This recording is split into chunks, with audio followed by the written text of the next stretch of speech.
ज्योति part 2।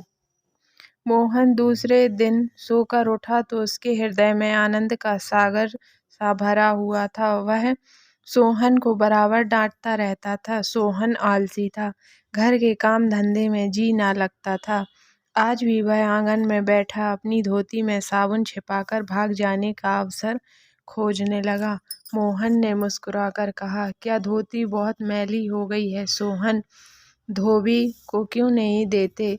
Sohan को इन शब्दों में स्नेह की गंध आई। धोबिन पैसे मांगती है तो पैसे अम्मा से क्यों नहीं मांग लेते? अम्मा कौन पैसे दिए देती है, तो मुझसे ले लो। यह कहकर उसने एक इकन्नी उसकी ओर फेंक दी। सोहन प्रसन्न हो गया। भाई और माता दोनों ही उसे धिक्कारते थे। बहुत दिनों बाद आज उसे स्नेह की मधुरता का स्वाद मिला। इकन्नी उठा ली और धोती को वहीं छोड़कर गाय को खोलकर ले चला। मोहन ने कहा, तुम रहने दो, मैं इसे लिए जाता हूँ। सोहन ने पगहिया भाई को देकर फिर पूछा, तुम्हारे लिए चिलम रख लाऊं? जीवन में आज पहली बार सोहन ने भाई के प्रति ऐसा सद्भाव प्रकट किया। इसमें क्या रहस्य है, यह मोहन की समझ में न आया। बोला, आग हो तो रख लाओ। मैना सिर के बाल खोले आंगन में घरौंदा बना रही थी। मोहन को देखते ही उसने घरौंदा बिगाड़ दिया और अंचल से बाल छिपाकर रसोई घर में बर्तन उठाने चली। मोहन ने पूछा, क्या खेल रही थी मैना? मैना डरी हुई बोली, कुछ तो नहीं, तू तो बहुत अच्छे घरौंदे बनाती है, जरा बना देखूं। मैना का रुआंसा चेहरा खिल उठा। प्रेम के शब्द में कितना जादू है। मुँह से निकलते ही जैसे सुगंध फैल गई। जिसने सुना उसका हृदय खिल उठा। जहाँ भय था वहाँ विश्वास चमक उठा। जहाँ कटुता थी वहाँ अपना पन छलका पड़ा। चारों ओर चेतना छोड़ गई। कहीं आलस्य नहीं, कहीं खिन्नता नहीं। मोहन का हृदय आज प्रेम से भरा हुआ है।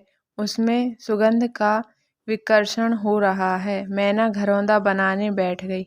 मोहन ने उसके उलझे हुए बालों को सुलझाते हुए कहा, तेरी गुड़िया का विवाह कब होगा मैना? नेवता दे, कुछ मिठाई खाने को मिले। मैना का मन आकाश में उड़ने लगा। अब भैया पानी मांगे तो वह लोटे को राख से खूब चमका कर पानी ले आएगी। अम्मा पैसे नहीं देती। गुड्डा तो ठीक हो गया है, टीका कैसे भेजूं? कितने पैसे लेगी? 1 पैसे के बतासे लूंगी और 1 पैसे का रंग जोड़े तो रंग जाएंगे कि नहीं? तो 2 पैसे में तेरा काम चल जाएगा। तो 2 पैसे दे दो भैया, तो मेरी गुड़िया का ब्याह धूमधाम से हो जाए। मोहन ने पैसे हाथ में लेकर मैना को दिखाए। मैना लपकी। मोहन ने हाथ ऊपर उठाया। मैना ने हाथ पकड़कर नीचे खींचना शुरू किया। मोहन ने उसे गोद में उठा लिया।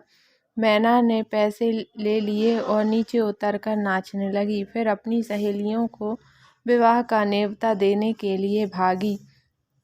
उसी वक्त बूटी गोबर का झउआ लिए आ पहुंची। मोहन को खड़े देखकर कठोर स्वर में बोली, अभी तक मटर गश्ती ही हो रही है, भैंस कब दुही जाएगी? आज बूटी को मोहन ने विद्रोह भर जवाब ना दिया। जैसे उसके मन में माधुर्य का कोई सोता सा खुल गया हो। माता को गोबर का बोझ लिए देखकर उसने झउआ उसके सिर से उतार दिया। बूटी ने कहा, रहने दे, जाकर भैंस धो, मैं तो गोबर लिए जाती हूँ। तुम इतना भारी बोझ क्यों उठा लेती हो? मुझे क्यों नहीं बुला लेती? माता का हृदय वात्सल्य से गदगद हो उठा। तू जा अपना काम देख, मेरे पीछे क्यों पड़ता है? गोबर निकालने का काम मेरा है और दूध कौन दुहेगा? वह भी मैं करूँगा। तू इतना बड़ा जोधा है कि सारे काम कर लेगा। जितना कहता हूँ उतना कर लूँगा तो मैं क्या करूँगी? तुम लड़कों से काम लो, जो तुम्हारा धर्म है। मेरी सुनता है कोई? आज मोहन बाजार से दूध पहुँचाकर लौटा तो पान, कत्था, सुपारी एक छोटा सा पानदान और थोड़ी सी मिठाई लाया। बूटी बिगड़कर बोली, आज पैसे कहीं फालतू मिल गए थे क्या? इस तरह उड़ावेगा तो कै दिन निर्वाह होगा? मैंने तो एक पैसा भी नहीं उड़ाया अम्मा। पहले मैं समझता था तुम पान खाती ही नहीं, तो अब मैं पान खाऊंगी। हाँ और क्या, जिसके दो दो जवान बेटे हों, क्या वह इतना शौक भी ना करे? बूटी के सूखे कठोर हृदय में कहीं से कुछ हरियाली निकल आई। एक नन्ही सी कोपल थी, लेकिन उसके अंदर कितना जीवन, कितना रस था। उसने मैना और सोहन को एक एक मिठाई दे दी, फिर मोहन को भी देने लगी।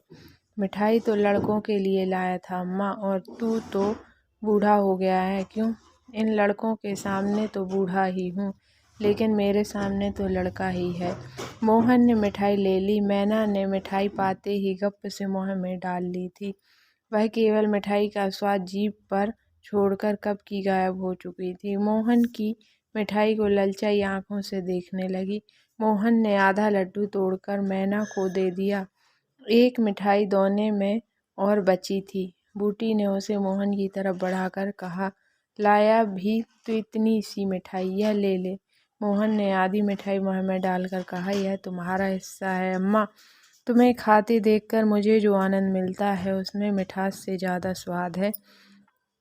उसने आधी मिठाई सोहन को दी और आधी मोहन को दे दी। फिर पानदान खोलकर देखने लगी। आज जीवन में पहली बार उसे यह सौभाग्य प्राप्त हुआ। धन्य भाग के पति के राज में जिस विभूति के लिए वह तरसती रही, वह लड़के के राज में मिली। पानदान में कई कुहलियाँ हैं, और देखो छोटी छोटी चमचियाँ भी हैं। ऊपर कड़ा लगा हुआ है, जहाँ चाहो लटका कर ले जाओ।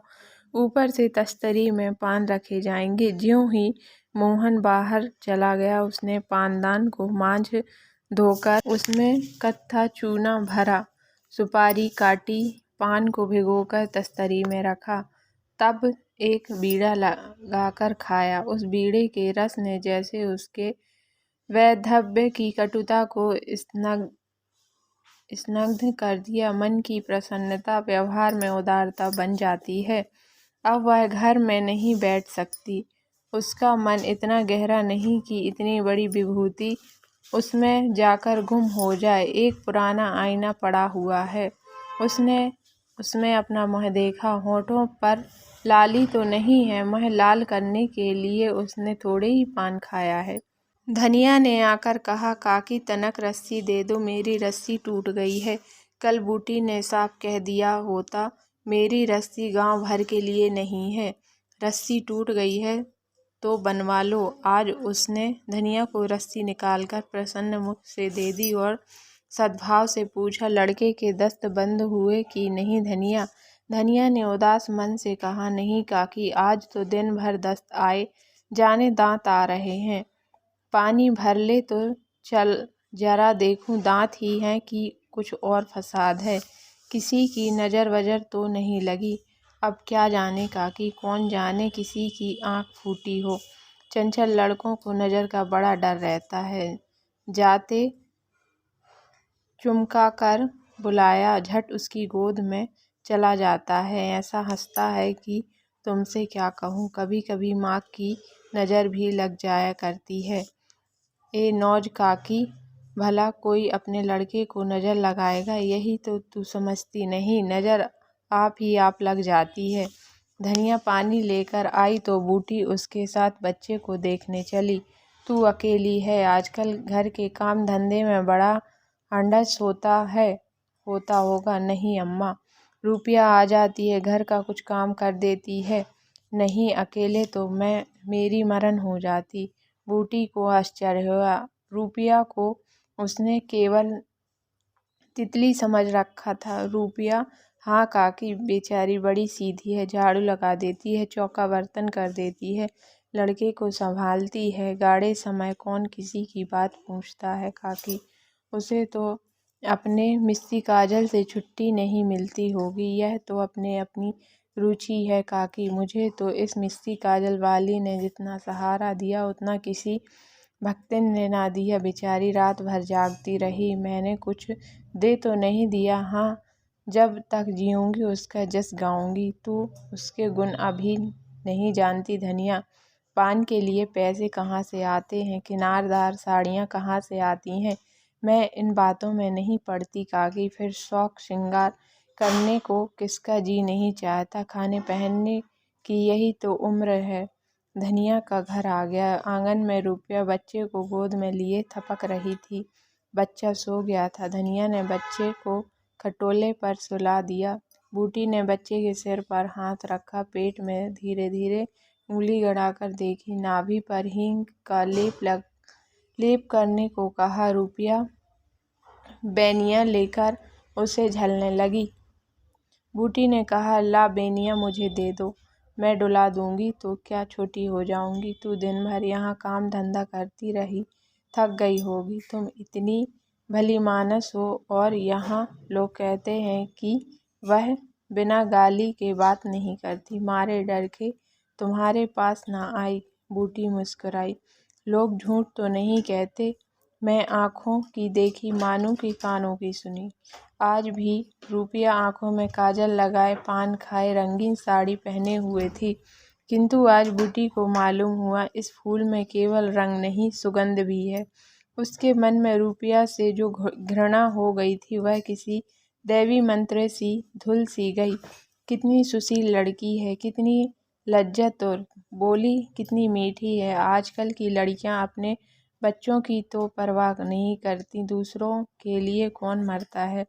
सारी रात धनिया के लड़के को लिए जागती रही। मोहन ने कल की बातें इससे कह तो दी होंगी। दूसरी लड़की होती तो मेरी ओर से मुँह फेर लेती, मुझे जलाती, मुझसे ऐंठती। इसे तो जैसे कुछ मालूम ही ना हो सकता है कि मोहन ने इससे कुछ कहा ही ना हो। हाँ, यही बात है। आज रूपया बूटी को बड़ी सुंदर लगी। ठीक तो है, अभी शौक श्रृंगार ना करेगी तो कब करेगी। शौक श्रृंगार इसलिए बुरा लगता है कि ऐसे आदमी अपने भोग विलास में मस्त रहते हैं। किसी के घर में आग लग जाए उनसे मतलब नहीं, उनका काम तो खाली दूसरों को रिझाना है। जैसे अपने रूप की दुकान सजाए, राह चलतों को बुलाते हों कि जरा इस दुकान की भी सैर करते जाइए। ऐसे उपकारी प्राणियों का श्रृंगार बुरा नहीं लगता, नहीं बल्कि और अच्छा लगता है। इससे मालूम होता है कि इसका रूप जितना सुंदर है उतना ही मन भी सुंदर है। फिर कौन नहीं चाहता कि लोग उसके रूप का बखान करें। किसी दूसरों की आंखों में खूब जाने की लालसा नहीं होती। बूटी का यौवन कब का विदा हो चुका, फिर भी यह लालसा उसे बनी हुई है। कोई उसे रस भरी आंखों से देख लेता है तो उसका मन कितना प्रसन्न हो जाता है, जमीन पर पाँव नहीं पड़ते। फिर रूपा तो अभी जवान है। उस दिन से रूपा प्राय 1-2 बार नित्य बूटी के घर आती। बूटी ने मोहन से आग्रह करके उसके लिए एक अच्छी सी साड़ी मंगवा दी। अगर रूपा कभी बिना काजल लगाए या बेरंगी साड़ी पहने नजर आती तो बूटी कहती, बहू बेटियों को यह जोगियों भेष अच्छा नहीं लगता, यह भेष तो हम जैसी बुढ़ियों के लिए है। रूपा ने एक दिन कहा, तुम बूढ़ी काहे को हो अम्मा, लोगों को इशारा मिल जाए तो भौरों की तरह तुम्हारे ऊपर मंडराने लगें। मेरे दादा तो तुम्हारे द्वार पर धरना दे देंगे। बूटी ने मीठे तिरस्कार से कहा, चल मैं तेरी माँ की सौत बन कर जाऊंगी। अम्मा तो बूढ़ी हो गई तो क्या तेरे दादा अभी जवान बैठे हैं। हाँ, ये बड़ी अच्छी मिट्टी है उनकी। बूटी ने उसकी ओर रस भरी आंखों से देखकर पूछा, अच्छा बता, मोहन से तेरा ब्याह करा दूं। रूपा लजा गई, मुख पर गुलाब की आभा दौड़ गई। आज मोहन दूध बेचकर लौटा तो बूटी ने कहा, कुछ रुपए पैसे जुटा, मैं रूपा से तेरी बातचीत कर रही हूँ। यह थी ज्योति कहानी। आशा करती हूँ कि यह कहानी आपको पसंद आई होगी। अगर आपको यह कहानी पसंद आई, इस वीडियो को लाइक करें और हमारे चैनल को सब्सक्राइब करें।